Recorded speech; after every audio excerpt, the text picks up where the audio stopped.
اعوذ باللہ من الشیطان الرجیم بسم اللہ الرحمن الرحیم ولا تقتلوا اولادکم خشیۃ املاق نحن نرزقکم وایاکم صدق اللہ العظیم وصدق رسولہ النبی الکریم صلی اللہ علیہ وسلم۔ قرآن مجید فرقان حمید میں اللہ رب العزت کی ذات گرامی فرماتی ہے لا تقتلوا اولادکم خشیۃ املاق، کہ اپنی اولاد کو بھوک کی وجہ سے قتل مت کرو، نحن نرزقکم وایاکم، ہم تجھے بھی رزق دیتے ہیں اور ان کو بھی رزق دیتے ہیں۔ اللہ کہتے ہیں کہ میں نے رزق کے معاملے میں یہ ذمہ داری اپنے اوپر لی ہے کہ تمام کے تمام مخلوقات کو رزق میں نے دینا ہے، چاہے وہ کافر ہو، چاہے وہ مسلمان ہو، چاہے اپنے ہو چاہے پرائے ہو، اللہ تعالیٰ کہتے ہیں میں رزق دوں گا۔ آج کل یہ جو منصوبہ بندی کے نام سے ایک مہم جاری ہے، لوگ کہتے ہیں دو بچے دو ہی اچھے، آپ نے بھی سنا ہوگا، دیکھا بھی ہوگا، لوگ کہتے ہیں کہ بچے دو ہی اچھے، زیادہ بچوں کی تربیت کیسے کریں گے، کہاں سے کھلائیں گے۔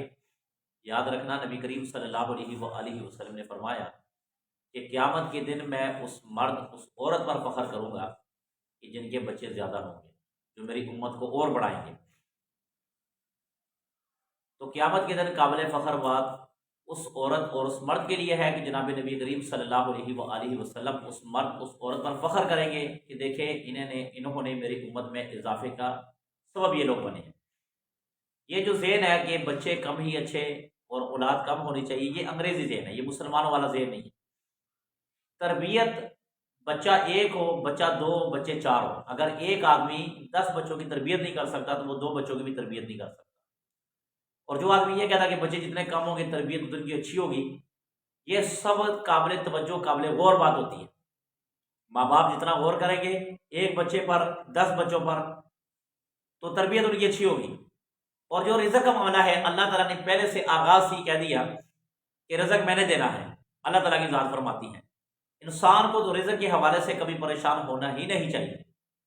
اور اگر آپ دیکھیں ہر سال گایوں کی قربانی ہوتی ہے، ہر سال، تو پھر زندگی میں کبھی یہ ہونا نہیں یہ چاہیے کہ بھائی گائیں ختم ہو جانی چاہیے، کیونکہ نبی کریم صلی اللہ علیہ وسلم کے زمانے سے لے کر آج تک کیا ہو رہا ہے؟ گایوں کی قربانی، بکروں کی، گایوں کی، بھیڑ کی، دمبے کی قربانی ہوتی آ رہی ہے۔